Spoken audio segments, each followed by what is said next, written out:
In this video, I'll be showing you how to paint poinsettias in a very freestyle manner. Very fun looking poinsettias with some touch of creativity and glitter. Perfect for a Christmas greeting card. So hello and welcome to Run My Arts watercolor series. As usual, I'll be using the Canson XL watercolor cold press paper 300 grams per square meter, and the size is A5. So before I move on to the tutorial, just a quick glance of this cute Labrador puppy painting which I made during my recent tutorial. So if you have missed that tutorial video, the link is in the description, so do check it out. So as I mentioned earlier, this is a very freestyle painting, so you can even attempt to do this during a very lazy day. And the first step, as you can see here, I'm just using some permanent carmine. You can use any red color of your choice since that's the dominant color of poinsettias. I'm just making a thick consistency and dropping them in a form of dots onto the dry paper. So for the second poinsettias, I'm using the magenta color to create some variation between the flowers, the individual flowers. Total poinsettias I'm going to paint are 3. So one is red shade, second is magenta or any pink tone, and the third one is going to be in a green shade. And I'm also adding a little bit of Indian yellow to add some vibrancy to the entire poinsettia painting. Third color is the green shade that I mentioned, and I'm also extending the green shade onto the other color dots as well. So once done placing those color dots, I am going to give them some spritz or water spray using some clean water.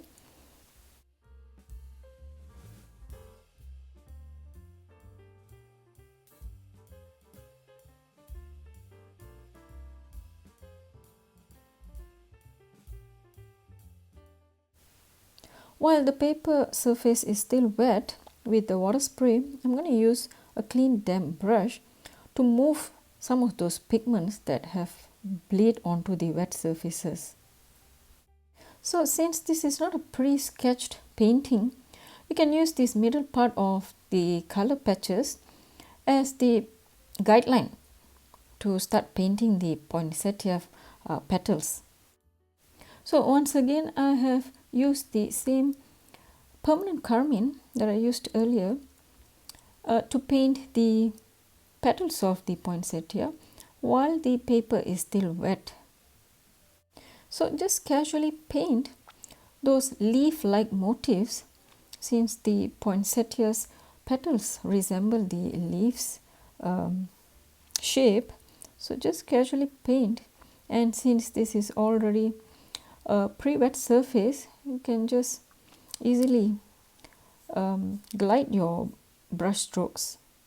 So repeat the same process for all the other poinsettias, and the next poinsettia is magenta, as you already know. So I'm using the same magenta tone to paint its leaf-like petals. So basically this is a very easy going freestyle painting for watercolor. As I said, you can do this on a very lazy day, yet achieve a very interesting looking painting which can be turned into a greeting card. So you just notice I just put more water to create some effects with the mini water droplets. So just dropping in more of the Indian yellow shades here and there in between all those white areas that you notice to add more vibrancy.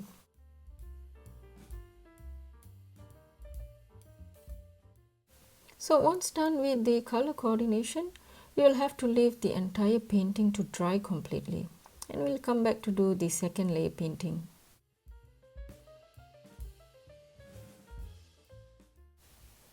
Alright, my painting is completely dry, so it's good to proceed to the second layer of painting.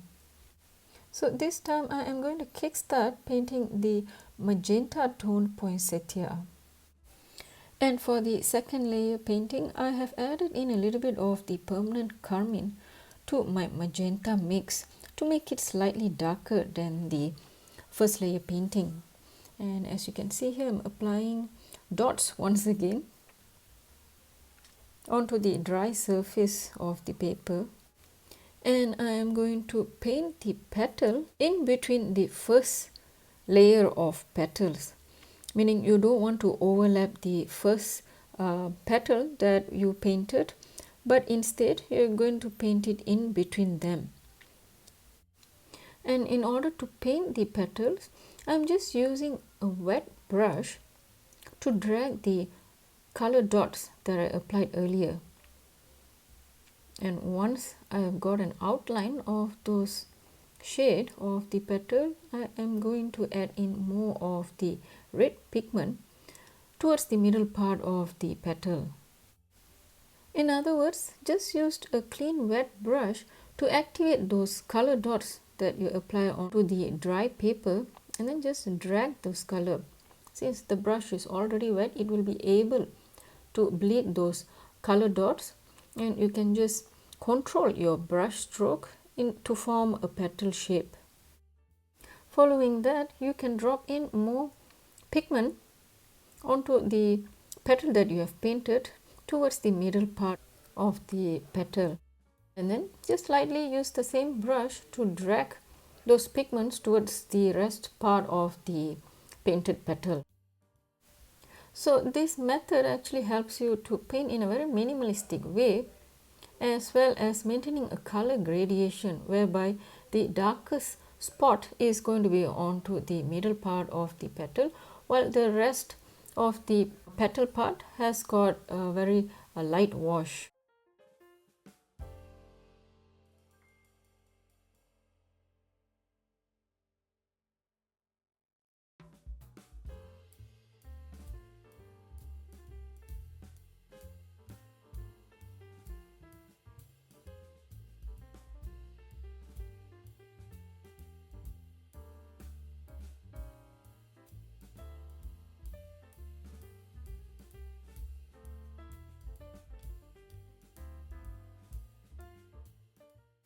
So for the red poinsettia, I have added in some ruby red, which appears to be even darker than the permanent carmine.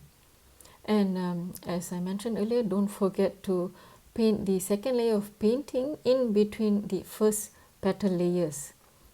And once again, you can see me applying the dots of paint first, and then using a clean wet brush to bleed those dots to form a shape of the petal, and then redropping more pigments towards the middle part of the petal, as you can see here,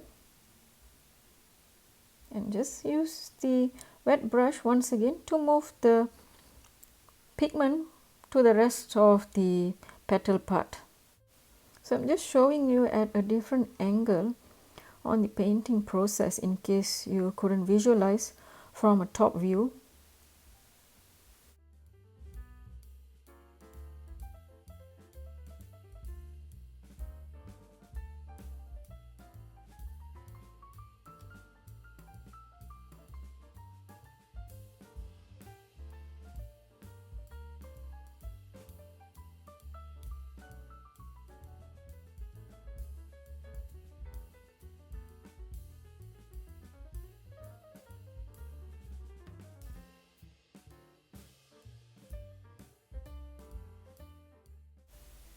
For this particular petal, I am just painting it halfway because I don't want it to overlap the magenta colored petal.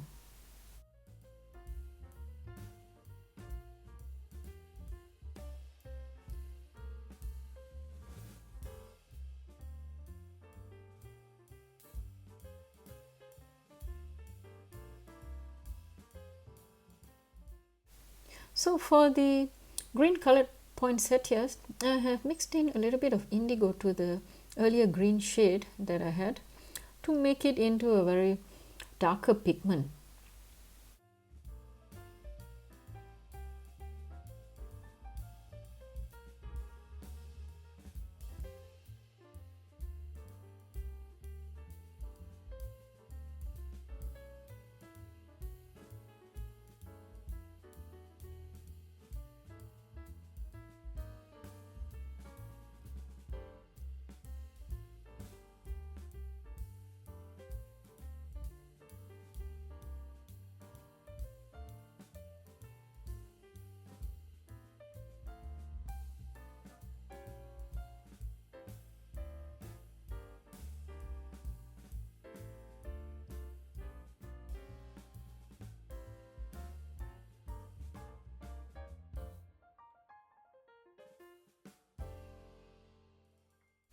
So the next step is to paint some veins onto the petals, leaf-like petals of the poinsettias.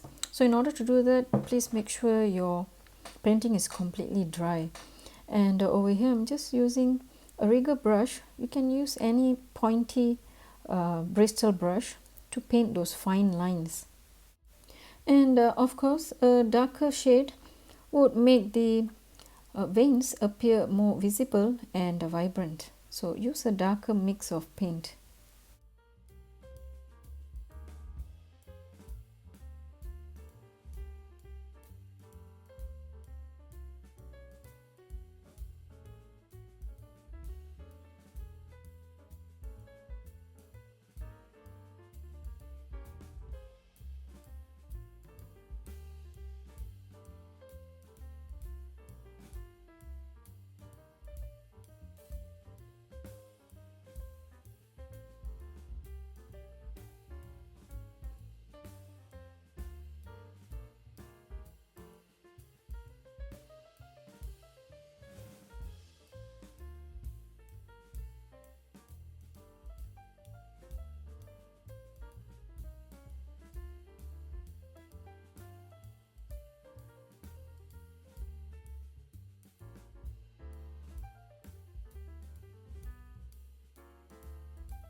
Alright, now for the ultimate touch for the entire painting, which is the glitter that I mentioned earlier in this tutorial.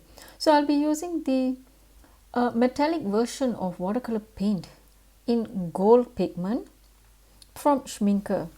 So if you do not prefer to use gold pigment watercolor, then you can try to get them in gouache, because Schminker offers gouache gold paint as well.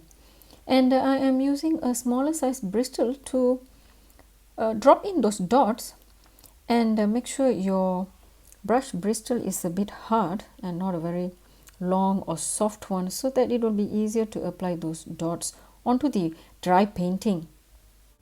Alternatively, you can use gold colored markers, which is even more easier to apply onto your painting. I don't have any markers, so I just proceed with my gold watercolor pigment, which I already had for a very long time. So I hardly use them, and it becomes handy only when there is festive theme painting like Christmas. And for your information, the watercolor gold is not a fully opaque pigment, it is semi-opaque. So I would advise to use very less water to dilute them and apply it onto your painting for a very saturated appearance. Otherwise, if you want just a little shimmer on your painting, then you can dilute them with more water and apply it directly onto the paper, or you can just apply a thick paint onto one part of your painting, just like how I did with the poinsettias petal, and use a wet brush to dilute it further by giving it more washes. So if you are a fan of fancy painting and shimmers, then the metallic version of Schminker's watercolor, as in silver or gold, is definitely worth buying.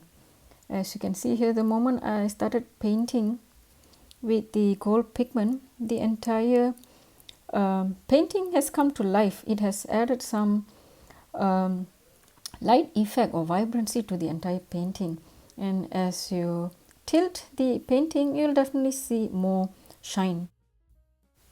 Secondly, The gold pigment or silver pigment are not prone to fading because the light fastness has a very high score, 4 stars, which means it lasts for a very long time, similar to other watercolor pigments from Schminke. So referring back to the painting, you don't necessarily need to paint a leaf motif or petal motif with this gold pigment. I am also placing them in between the petal areas where I just apply a little bit of the pigment and giving it some washes to have that entire space some shimmer or glitter. And right now I am extending the gold pigment onto some part of the petal veins or leaf veins, and I'm using a very thin script brush to apply the fine lines. And you don't have to fully paint those veins, just a little bit here and there would do.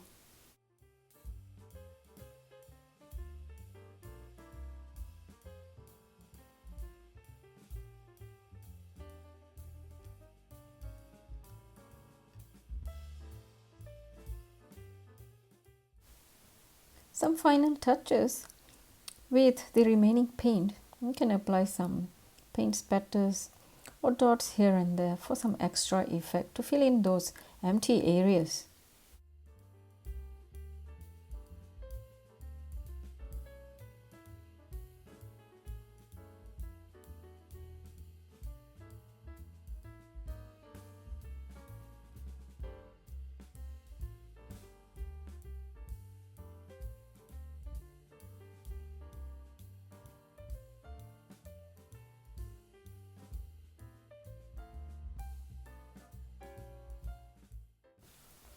So there you go.